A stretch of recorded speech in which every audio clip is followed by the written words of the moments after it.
নমস্কাৰ বন্ধু বান্ধৱীসকল, পুনৰ নতুন এটা ভিডিঅ'লৈ স্বাগতম জনাইছোঁ আপোনালোকক। বন্ধু বান্ধৱীসকল, এইখিনি হৈছে মোৰ পাতিহাঁহ আৰু ফাইনেলি মই এই পাতিহাঁহ আনি বিক্ৰী কৰি দিলোঁ।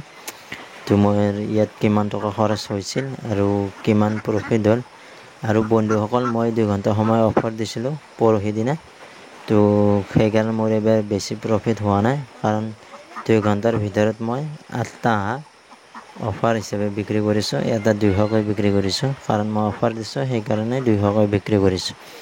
তাৰপিছত আৰু বাকীকেইটা হাঁহ মই বেপাৰীক দিছোঁ এটাত 450 টকাকৈ। বন্ধু বান্ধৱীসকল, এই হাঁহৰ বয়স আছিল 3 মাহ 20 দিন আৰু ইয়াত 25টা হাঁহ আছিল টোটেল। বন্ধুসকল, প্ৰথম অৱস্থাত মই ইহঁতক দানা দিছিলোঁ প্ৰায় 25 কিলো দানাৰ দাম হৈছে 1000 টকা। তাৰপিছত ইহঁতৰ নামত মোৰ লাইটৰ বিল আহিছিল মোটামুটি 100 টকা আহিছে। তাৰপিছত মই ইহঁতক মেডিচিন প্ৰায় 3 মাহ 20 দিনত 500 মান টকাৰ মেডিচিন গৈছে। আৰু ইহঁতক মই যিটো ধানৰ ভুচি বুলি কয়, এই ভুচিটো মোৰ 3 মাহ 20 দিনত প্ৰায় 4 কুইণ্টেল ভুচি খাইছে, অৰ্থাৎ 4000 টকা।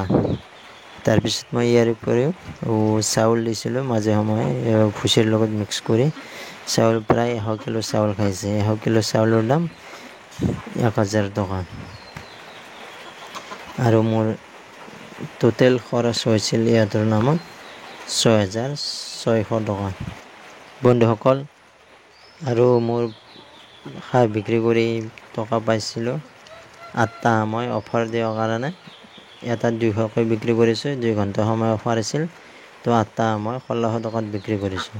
তাৰপিছত মই আৰু 17টা হাঁহ বেপাৰী তাতে বিক্ৰী কৰিছোঁ এটাত 450 টকাকৈ।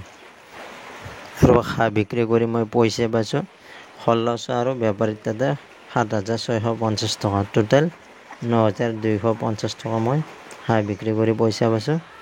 আৰু মোৰ খৰচ হৈছিল 6600 টকা আৰু মোৰ প্ৰফিট হ'ল 2650 টকা। বন্ধু বান্ধৱীসকল, 3 মাহ 15 দিনত মাত্ৰ 2650 টকাই প্ৰফিট হৈছে, কাৰণ মই অফাৰ দিছিলোঁ, নহ'লে আৰু 4500 মান টকা টোটেল প্ৰফিট হ'লহেঁতেন।